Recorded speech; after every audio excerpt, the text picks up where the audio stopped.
Bismillahirrahmanirrahim.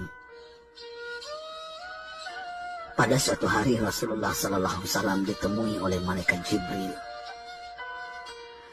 Rasul pun bertanya, ada apa wahai Jibril? Jibril menjawab, wahai Muhammad, sesungguhnya hari ini Allah Subhanahu wa Ta'ala sedang mengobarkan nyala api neraka, dan seluruh para malaikat amat ketakutan. Mereka tidak tahu harus bagaimana. Untung aku ingat, kata Jibril, bahwa engkau Muhammad adalah sumber cinta dan sayang Allah Subhanahu wa Ta'ala kepada alam semesta. Dengan alasan itu aku kesini, bertabaruk mengambil berkah dengan cinta Allah kepada dirimu, ya Rasulullah, ya Muhammad. Rasulullah terdiam beberapa saat, kemudian bertanya lagi, wahai Jibril, ceritakan padaku bagaimana neraka itu sesungguhnya. Jibril menjawab, wahai Muhammad, neraka itu bagaikan lubang-lubang yang terdiri dari 7 tingkat. Jarak antara satu lubang dengan yang lain ialah perjalanan 70 tahun. Lubang paling bawah adalah lubang yang paling panas. Nabi SAW meneruskan pertanyaannya, lalu siapakah penghuni lubang-lubang neraka itu, wahai Jibril? Sampaikan kepadaku, Jibril. Jibril menjawab, lubang yang paling bawah diciptakan untuk orang-orang munafik. Lubang yang berikutnya untuk penyembah berhala. Lalu untuk penyembah bintang dan matahari. Jibril terus menerangkan penghuni tingkatan neraka hingga lubang yang kelima, tempat umat Yahudi. Dan yang keenam dihuni oleh umat Nasrani. Setelah menjelaskan penghuni 6 tingkatan neraka, Jibril diam cukup lama. Rasulullah SAW penasaran dan bertanya kepada Jibril, wahai Jibril, siapakah penghuni neraka yang ke-7? Jibril diam saja tidak menjawab. Rasulullah SAW mengulangi pertanyaannya, tapi Jibril tetap diam.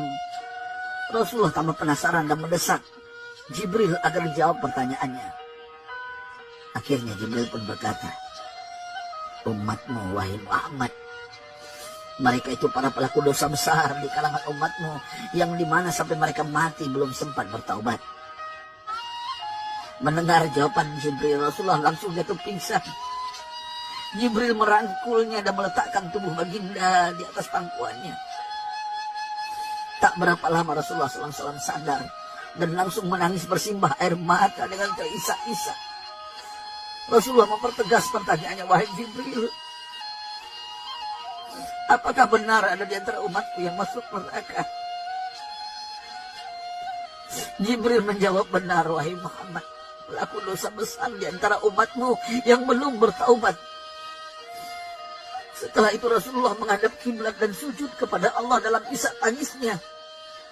Sesekali dengan suara pelan beliau membisikkan kata-kata ummati ya Rabb. Ummati, ummati, ummati.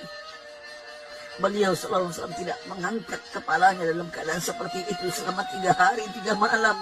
Kecuali setiap Bilal bin Rabah mengumandangkan azan, barulah beliau bangkit untuk menjadi imam.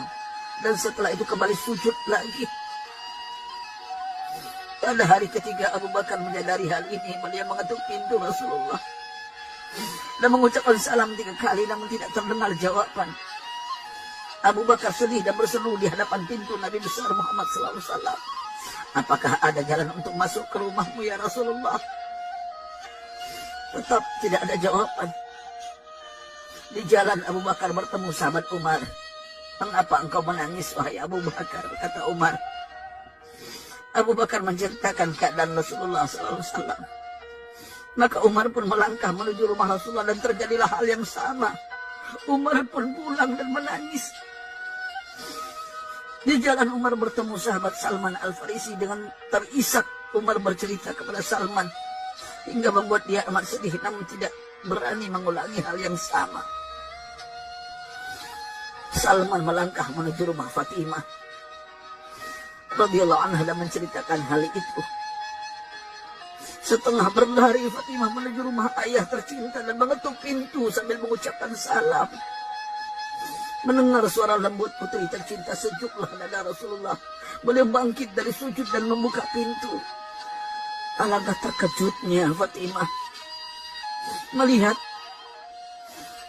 Rasulullah, ayah tercinta, amat kurus dan pucat. Fatimah memeluknya lalu menangis. Wahai ayah, apa yang terjadi? Mengapa engkau amat sedih seperti ini? Rasulullah kembali menangis dan berkata dengan suara lirih, wahai Fatimah, belahan jiwaku. Bagaimana mungkin aku tidak sedih sedangkan Jibril mengatakan akan ada kelak umat Tuhan yang akan masuk neraka. Subhanallah. Betapa besar cinta Rasulullah kepada kita umatnya. Sahabatku, Rasulullah mencintai kita. Antaman ma'aman ahbabta, engkau akan berkumpul dengan orang yang kau cintai. Mari kita mencintai baginda Nabi besar Muhammad SAW yang mencintai kita, umat yang tidak rela kita masuk neraka. Mari kita mencintai beliau dengan berselawat. Sahabatku, sampaikan, Rasul mengajarkan kepada kita, mandalla ala khairin falau bisla ajri fa'ilin. Siapa yang menunjukkan kepada kebaikan, maka dia akan mendapatkan pahala seperti orang yang mengerjakannya. Mudah-mudahan ini menjadi pahala jariah bagi kita.